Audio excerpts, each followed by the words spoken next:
ఈరోజే ఒక డెసిజన్ తీసుకున్నానండి నా ప్రిపరేషన్లో భాగంగా.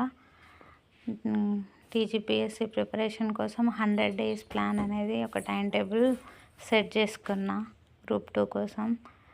సో దానిలో భాగంగానే ఇట్లా పేపర్ 1, పేపర్ 2, పేపర్ 3, పేపర్ 4 కోసం 100 డేస్ని ఈక్వల్ పార్ట్స్గా డివైడ్ చేసుకున్నాను.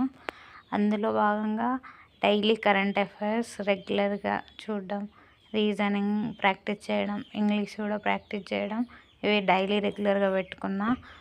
మిగతా వాటిని ఎలా అంటే 25 డేస్ డివైడ్ చేసుకొని అట్లా సపరేట్ చేసుకున్నా అండి. అందులో ఈరోజు పేపర్ 1కి సంబంధించి ఇంటర్నేషనల్ రిలేషన్షిప్స్ టాపిక్లో ఒకటి ఇండియా పాకిస్తాన్ రిలేషన్స్ చూసానండి. అవి కూడా మీకు నెక్స్ట్ వీడియోలో అసలు ఆ రిలేషన్స్ ఏమేమి ఉన్నాయి ఇండియాకి పాకిస్తాన్కి అనేది ఒక వీడియో చేస్తా. ప్రజెంట్ అయితే ఈ 100 డేస్ జర్నీ నాది సక్సెస్ఫుల్గా సక్సెస్ అవ్వాలి. దానికోసం మీరు కూడా నాకు సపోర్ట్ చేయాలి. మీరు నన్ను ఏమన్నా సజెషన్స్ ఇచ్చినా నేను తీసుకుంటా అండి. Thank you.